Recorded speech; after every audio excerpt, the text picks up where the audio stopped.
Hare Krishna, Gauranga. Long time no see, it feels like. Quite a few thoughts have been brewing in my mind, coming from the Bhagavad Gita chapter a day that I've been doing. I'm already on my second go round, so obviously, you can do it multiple ways. You can do the shlokas a day or translations a day. If you really want to, you can get into the full entire thing, full chapter, translations, shlokas, purport, which is what was Prabhupada's ideal program. He said we should read a chapter every single day. You can recite it or you can read it, whichever is best, whatever time allows, But the idea is to basically keep contact with Krishna's words, and of course, to understand and to always, remember and I say basic principles because they're not necessary. In many ways, some of them are quite advanced principles, even in the Bhagavad Gita itself, especially if you're new to spiritual life. Some of these things seem like impossible tasks. Just like in the chapter 6 of the Bhagavad Gita, Arjuna is saying that, this idea of controlling the mind, subduing the mind and senses is more difficult than controlling the wind.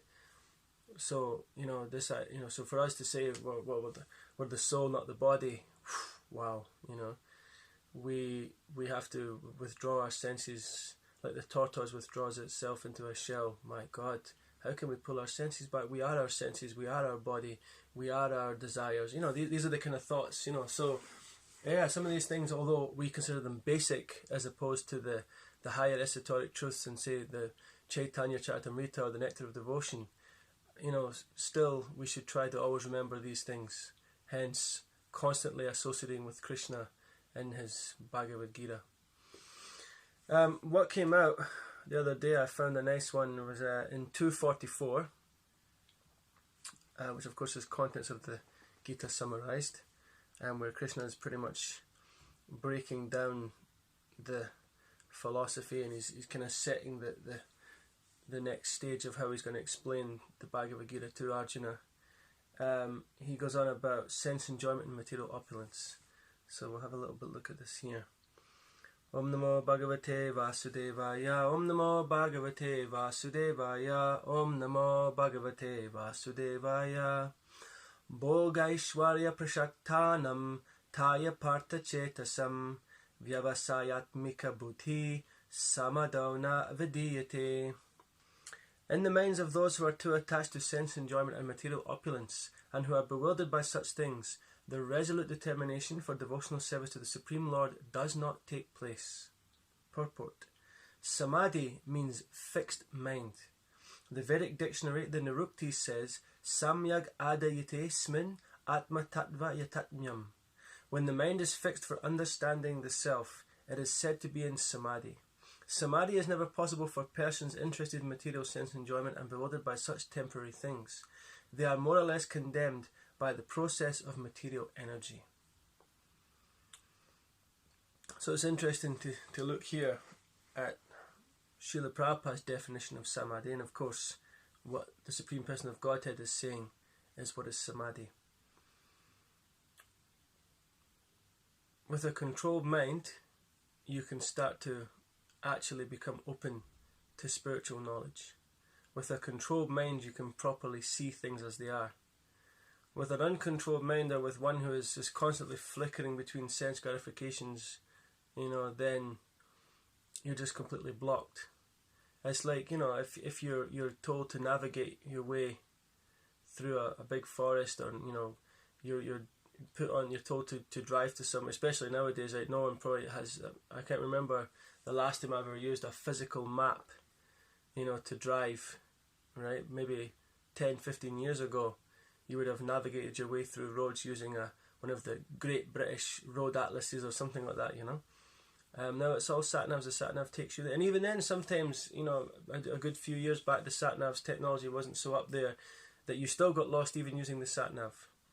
So we need direction because we're clouded by so many different things,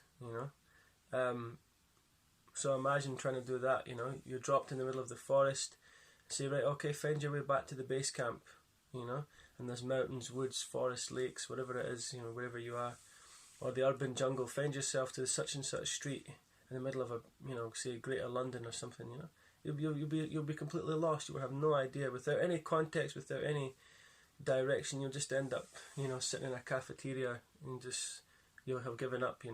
Find a Starbucks and sit down or something. Because it's too hard. So we need some clear mind, but clear mind means a Krishna conscious mind. Otherwise, there's no such thing as a clear mind. The definitions you hear coming from the other, I suppose you could in one sense say sampradayas, or from the other processes of knowledge, they speak about, like, there's an 8-step process towards samadhi, it's called, and this is in Buddhism, of course, the 8 steps of achieving universal enlightenment, right? So there's an interesting point there. If you want to be conscious of your own self, you have to calm your mind. But if you want to actually get universal consciousness, well, what does that actually mean, right? We know that we can't see out of our own body. See meaning that we don't know other people's pains and feelings. We can relate to it emotionally, possibly, but we don't know what they're actually experiencing in their minds, in their bodies, in their karma, so on and so forth, because we don't have, only Krishna can do that, only God can do that. Only God has the ability to, by obviously being present in them, alongside them, should you say, as the super soul, as he's seeing and overseeing everyone's journey, overseeing and permitting, right? So it says the first step is called yamas, guidelines for universal morality. And this is to your usual basic, actions in life: compassion, truth, discipline, purity, self-examination. Niyamas, roadmap of personal practices. So these are to help get us over external challenges. Asanas, which of course is your yogic postures. Pranayama, which is your breathing, right? Breathing regulations to help us center the chakras, to help us clear the mind, and say breathe out all your unwanted stuff, clear out all your difficulties of the day and breathe in good positive vibes and so on and so forth. Pratyahara, sensory control. So this is this idea that we hear about in the Bhagavad Gita chapter 6, but of course in far more depth, because it's linked to Krishna. This is the point. Withdrawing the senses, controlling them with Krishna consciousness, not with just using your senses to control your senses. That's not the thing. That's not going to get you anywhere, because the senses is the blind leading the blind. Dharana, concentration by cultivating perceptual awareness. Oh, now we can understand what's going on in our body. Now we can get a little bit of an understanding that we have a mind. And these are good things. It's from that platform you can then go to Bhakti Yoga. But it would take some time, This is the idea that we speak about the fast lane sampradaya, Krishna consciousness, the Gaudiya Vaishnava tradition. It's, as we've mentioned many times, it's going up the Empire State Building or the Burj Khalifa, and the stairs. The option is there to take the stairs, the option is there to go 5 hours or 4, or maybe 2-3 hours to go up the stairs if you're an athlete or something. But take the lift, super lift, goes up there in some few minutes, and you can even enjoy it. Some of these lifts are glass lifts. Some of these lifts play amazing videos, like the one that you go on the One World Trade Tower in New York City. It plays a beautiful video of all of New York City, right? Very enjoyable. So this is the Gaudiya Vaishnava tradition. This is the Brahma Sampradaya, This is the Krishna conscious path that we're in, or we can get ourselves into. If you're not a devotee now, then if you see this video, you can make steps, to acquire into this process, and you can zip up, the ladder of spiritual perfection, Dhyana, devotion and meditation on the divine, and then samadhi, union with the divine. So when the mind is clear, then it happens, right? But Krishna consciousness doesn't have to wait for the mind to clear. You just start instantly chanting. You just start instantly practicing. This is one thing. I heard this today in a japa class, an old one, of course, by His Holiness Niranjan Maharaj, and he was saying, if we wait all that time for the mind to be cleared and the mind to be in suitable state, how long will that take? Because if you get up in the morning, and we say, devotees, we say that for Hare Krishnas in our lineage, we wake up, by 4 o'clock in the morning, to chant and do our spiritual practices within a certain time that's really beneficial. Not that you can't chant later on in the day, but we understand that the mind becomes burdened by, I have to work, my kids have to go to school, I have to cook, or I've got to clean the house, or there's so many things that the mind then takes on at that point, so many different roles that you fit into, which kind of pulls you away from the main important thing is the spiritual aspect, to give Krishna attention first, so if you wait, even just in that context, just to wait a few hours for the mind to calm down.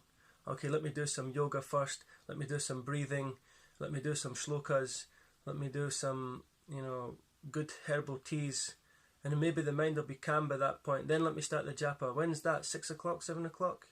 Or maybe you can, go down at 6, wake up at 1, spend between 1 and 3 preparing yourself, and then at 4 start chanting. That's not possible. Maybe for a brahmachari, maybe for a Buddhist monk in the mountains, or an Indian ascetic in the jungles, or something like that, That's maybe possible. But in the modern age, where's the time to center the mind first, So we just start chanting. That cleanses the mind, that cleanses the heart. And samadhi itself is not necessarily the goal, as we understand it being achieving samadhi. That's it, you're liberated because your mind is controlled. Yeah, you're liberated from, at least you're a step more liberated in your material conditioning, but it's not the state of pure Krishna consciousness. Even Vishwamitra Muni was in a stage of samadhi, but seeing this Menaka, he became victimized by his senses. So in Krishna consciousness, we're looking for a state higher than that, And again, all the different things you can see here in Krishna consciousness, they're pushing the meaning of samadhi away from just being situated in trance, but actually being an active devotional service and connection with God. Prabhupada says here, trance is described to be of two kinds, sampragyata and asampragyata, or mental speculation and self-realization.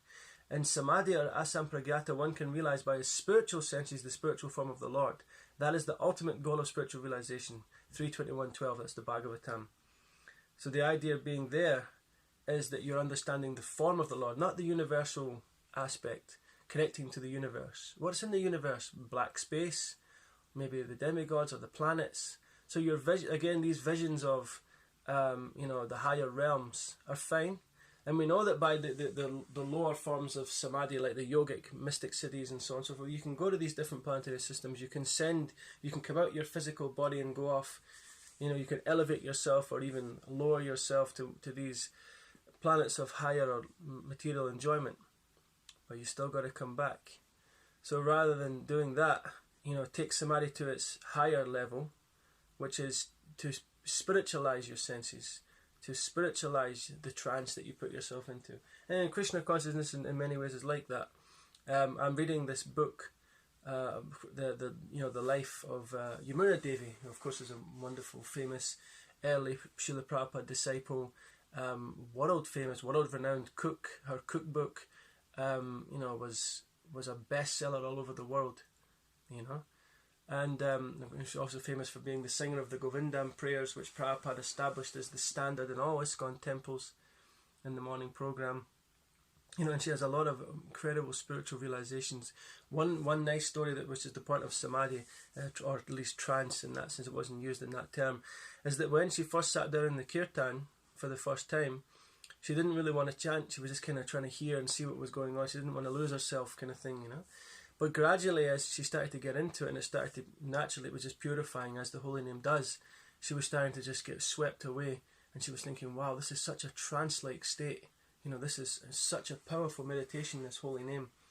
And then she just got into it and fully gave herself to it, and she just felt like she was going through so many stages of just elevating herself, And that was just her first experience. So the holy name is taking us to the higher realms of samadhi in its true sense. So I just wanted to touch on that point. I have another few things coming from the chads that I've been doing that I'll pick up on their own separate videos, but hopefully this one, it can either kick off some discussions among the devotees, or if it ever reaches anybody out there who's not a Hare Krishna devotee already, then maybe it'll inspire you to look online or follow up with your local ISKCON temple. Srila Prabhupada ki jai, Nitai Gaura Premanandi Haribol.